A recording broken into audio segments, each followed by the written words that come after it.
It first happened in 2009, and more and more and more.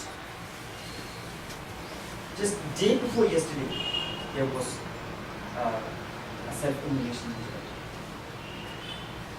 and it came to up until today 126. 126 relatives, 126 लोगों ने आत्मदान करके आज तक अपनी जिंदगी जला, और ज़्यादातर लोग as Hirenbai was saying earlier, we want freedom for our country, but not at the cost of other people. We do not fight with violence. We do not fight to disturb others.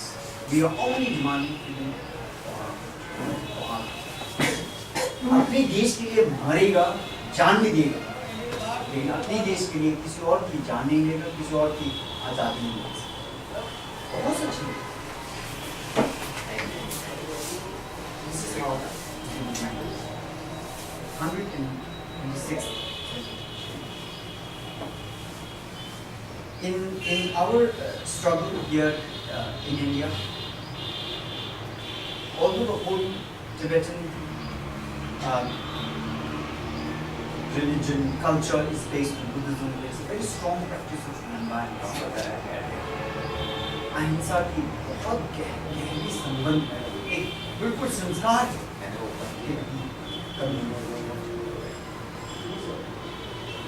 And in the language of Mahatma Gandhi, मैं तो सोचता हूँ कि तिब्बती समुदाय में स्वराज है, स्वराज, लेकिन आज हम आजाद हैं। गांधी जी ने कहा कि स्वराज बड़ा है और स्वतंत्र कम। इसलिए मैं कह रहा हूँ तिब्बत में स्वतंत्र नहीं, लेकिन स्वराज बनी।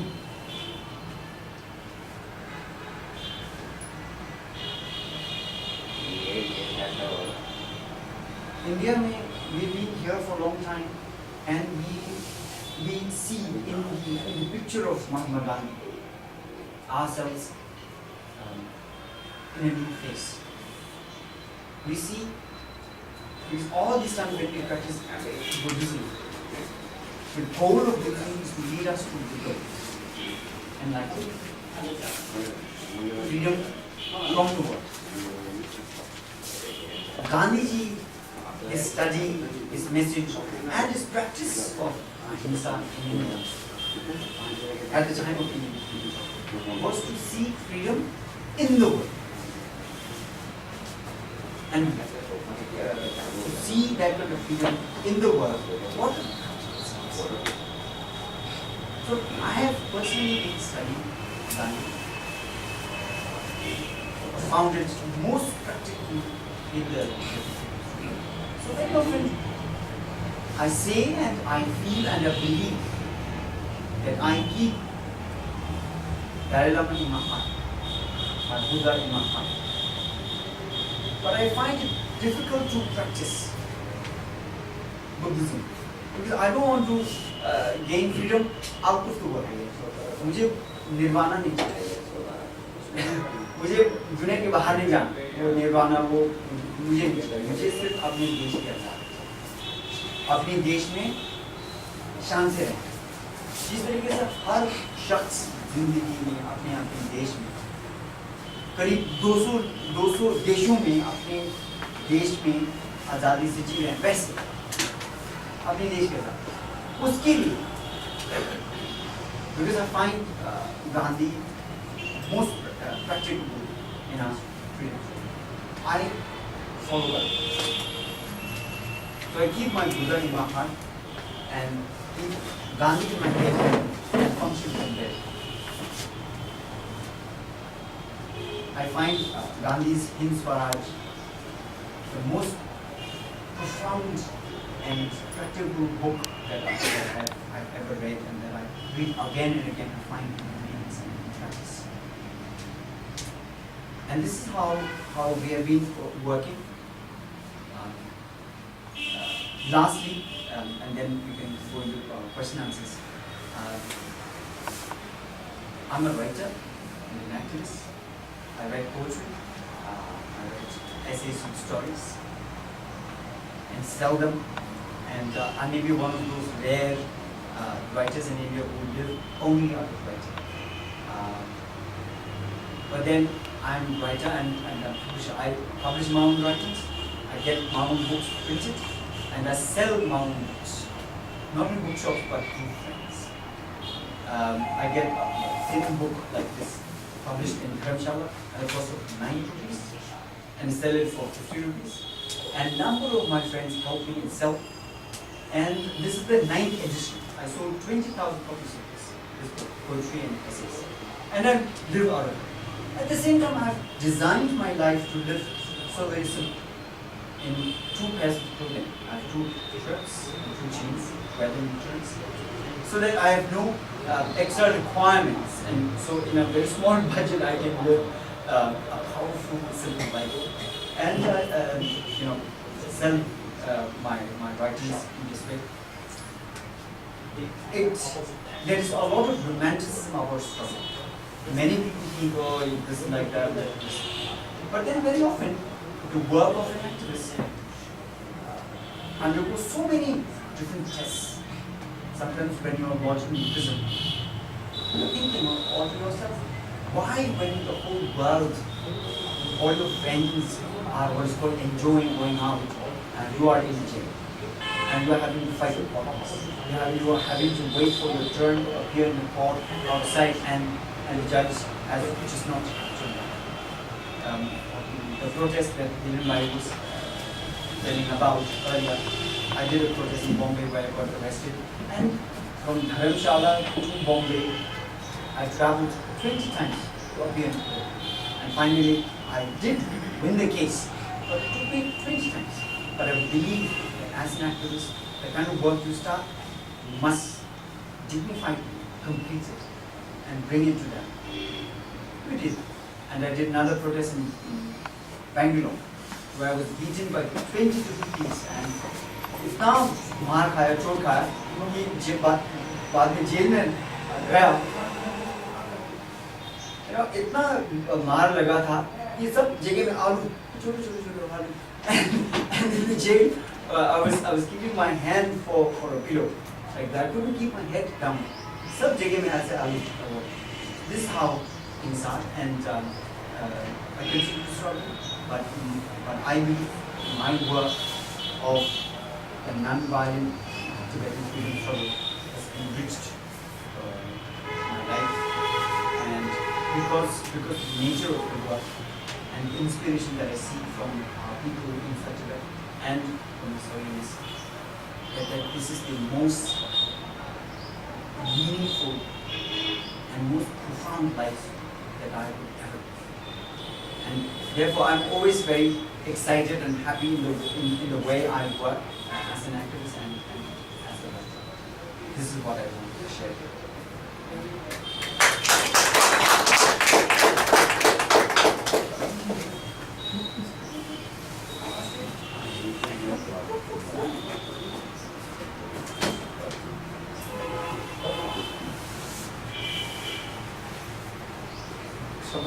थोड़ा मोड़ा पड़े मैंने थोड़ी भूमिका मोड़ा पड़े की बात से आइए घनी बड़ी बात है चाइना बुआ चाइना की बात मैंने कहा चाइना में कोक हो रहा, ठीक है।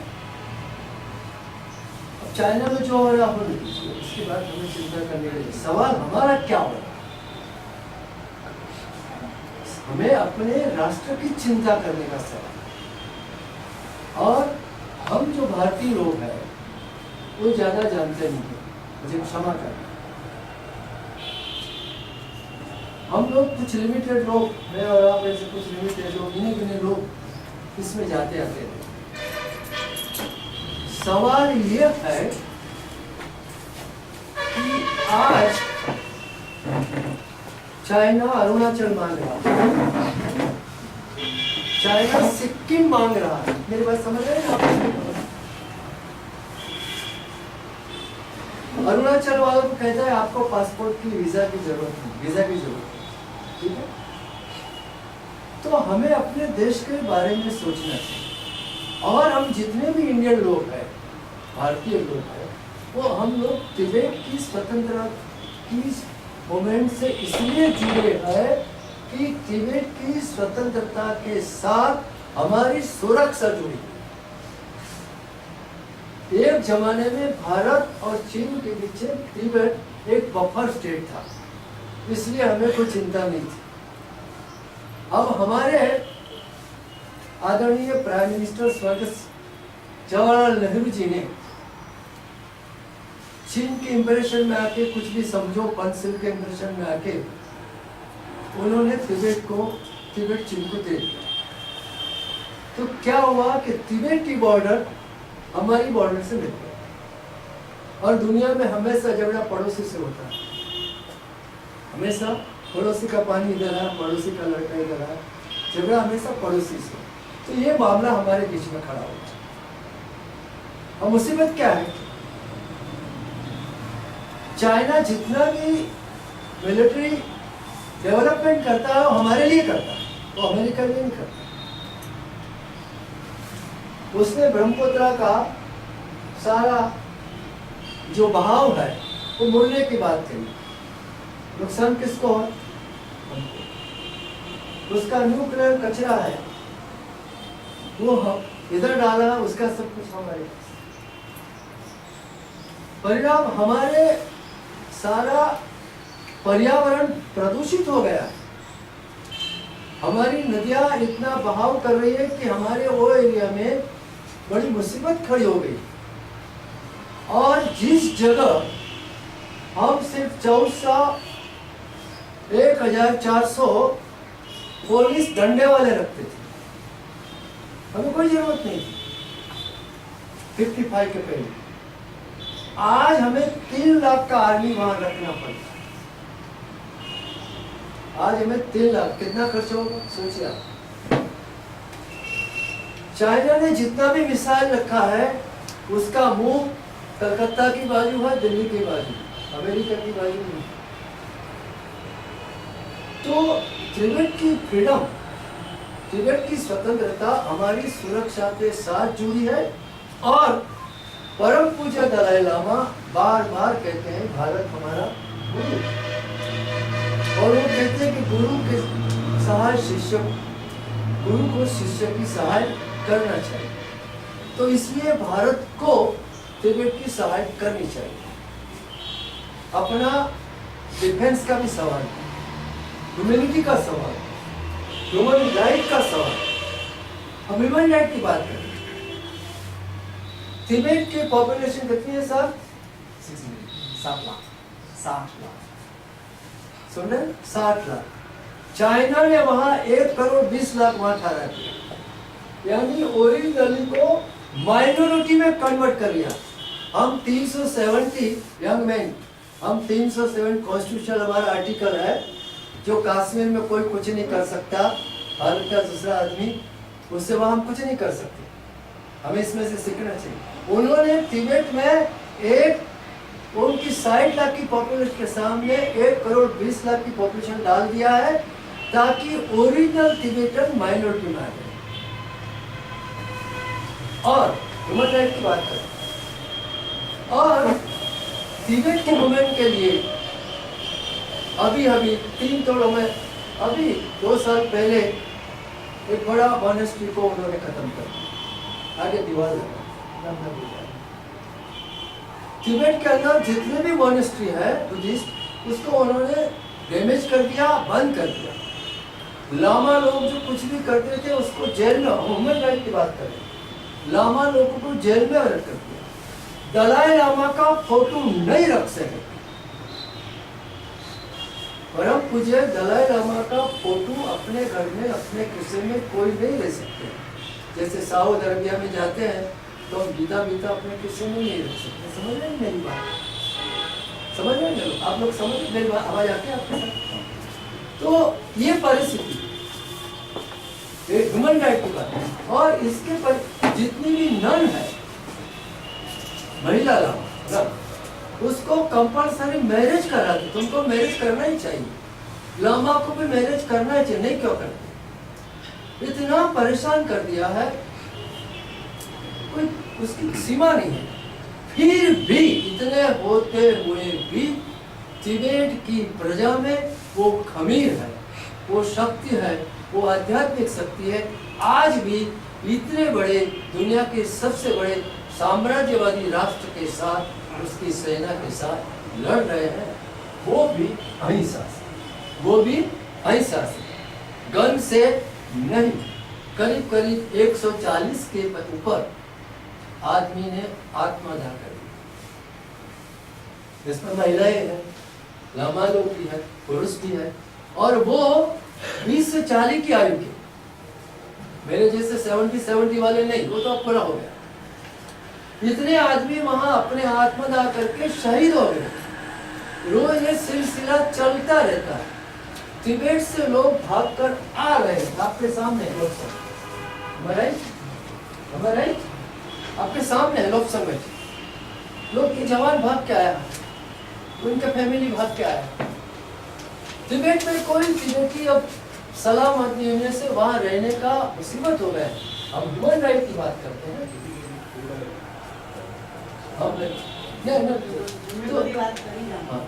तो ये परिस्थिति है। इसलिए हमें तिब्बत की फ्रीडम के लिए लड़ना चाहिए। हम इंडिया तिब्बत फ्रेंडशिप यहाँ चलाते हैं, एक बुद्धिस्ट सोसाइटी चलाते हैं, उसके नाते यहाँ हम हर साल करते हैं। 59 से मैं और प्रकाश भाई करते थे, प्रकाश नाथ था, और अभी हम लोग करते रहते हैं। तो आप लोग ने यहाँ रखा, इसलिए आप लोगों को अभिनंदन, जिसमें हिस्सा। और इस आगे के बाद इसके बारे में आप हमें सहयोग करेंगे या आप करेंगे, उसमें हम सहयोग करेंगे, ऐसी बात कहते मेरी बात करेंगे। मेरा नाम पीजी ज्योतिकर, मैं अध्यापक था गुजरात कॉलेज में, retire.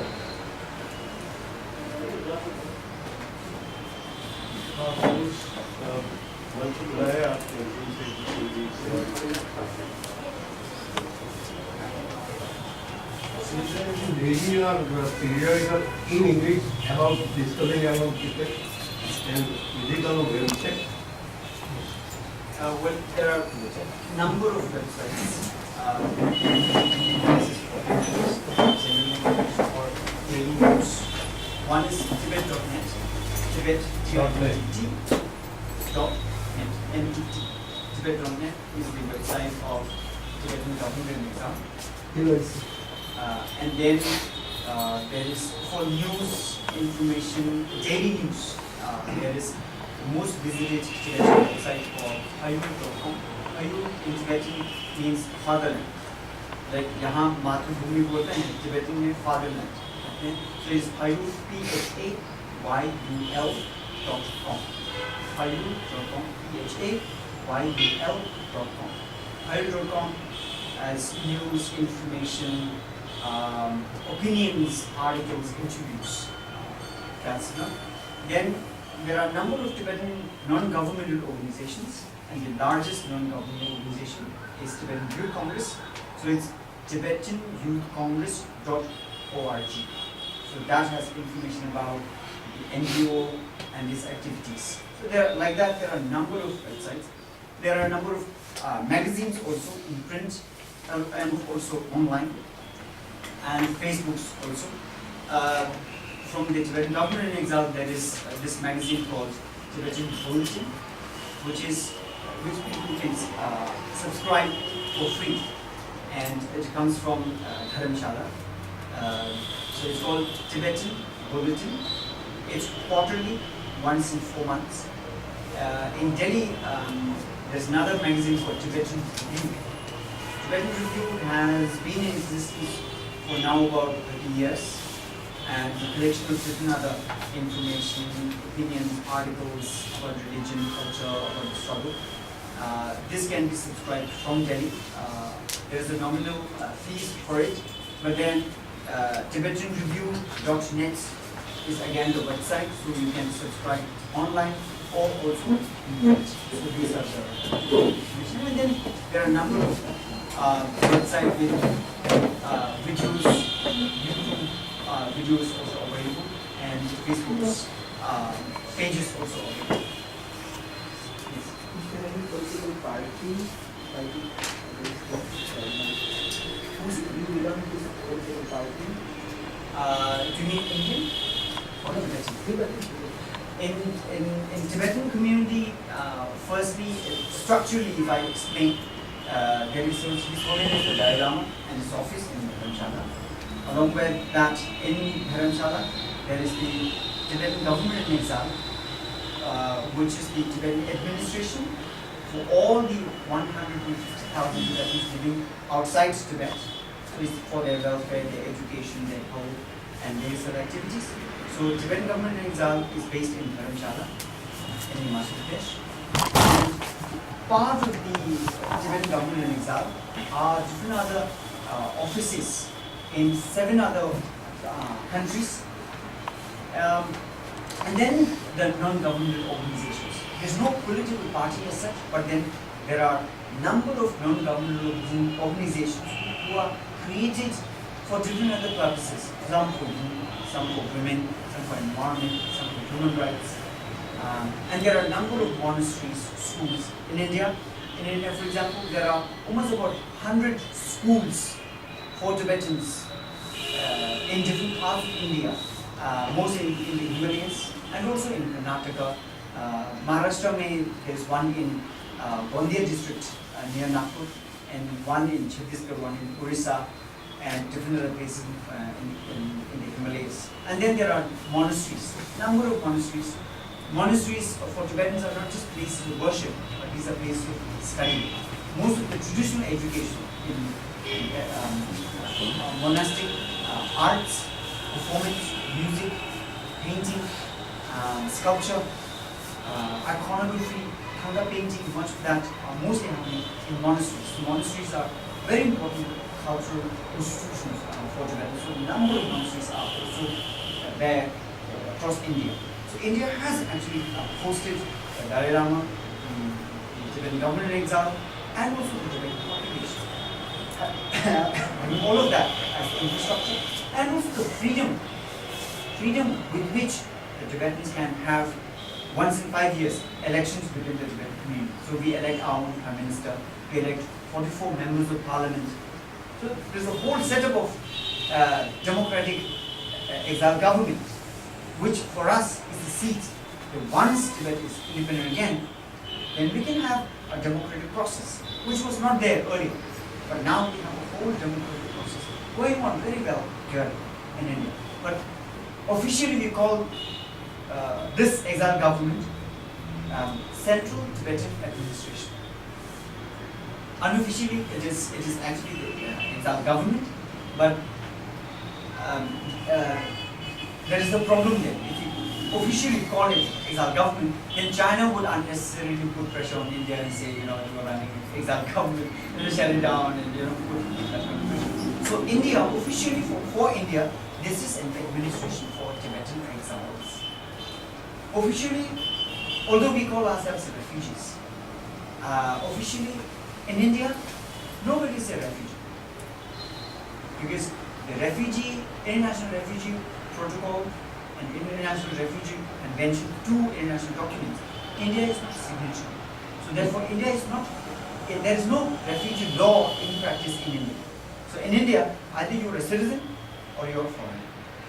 So therefore, although sentimentally we call ourselves refugees, but legally, all the Tibetans in India are foreigners.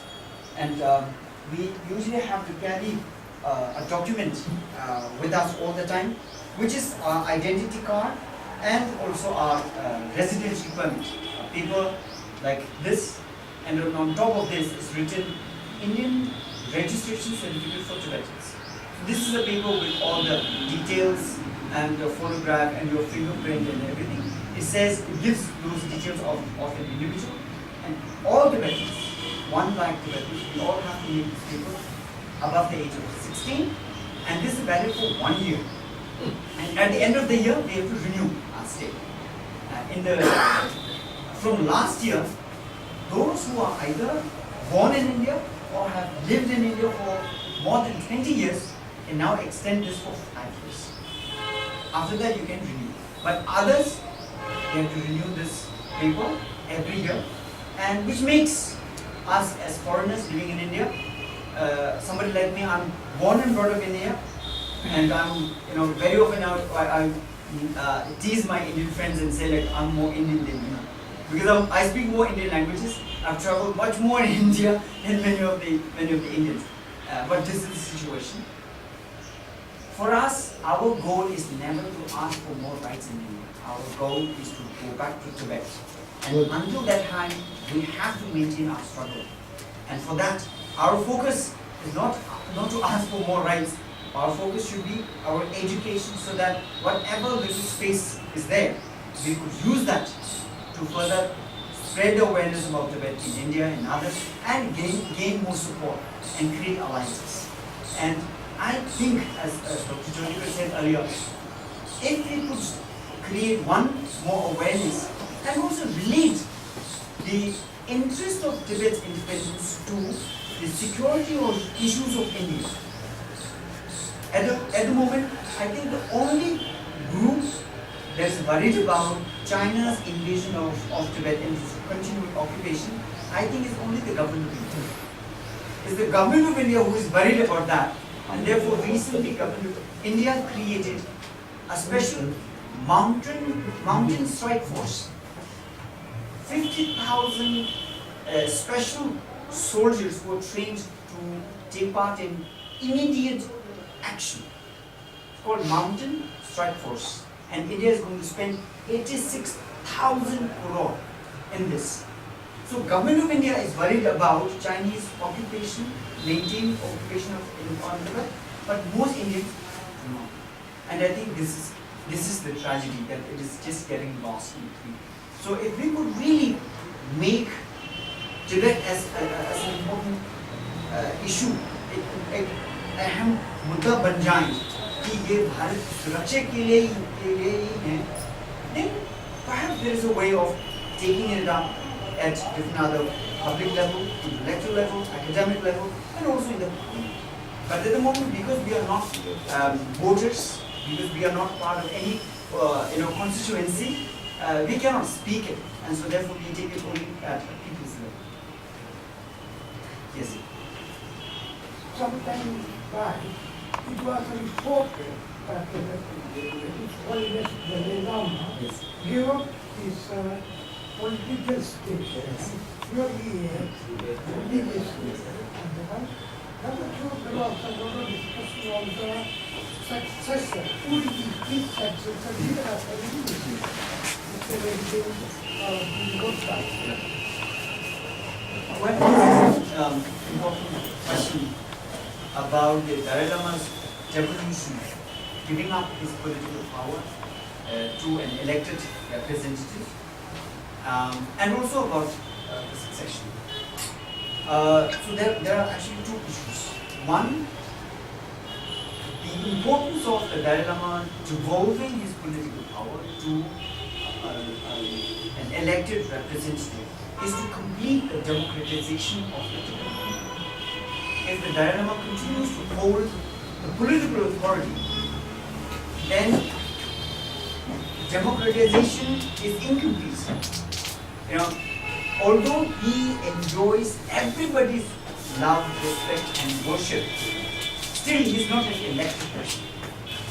So Dalai Lama says that the absolute political authority should be there with elected representatives, and he must not have that kind of power. So he devolved the power in the year 2011. So from 2011, we have a prime minister who was elected by the exiled Tibetans. So he holds the political authority. So this completes the democratization. The second issue is about the succession of the Dalai Lama. Unlike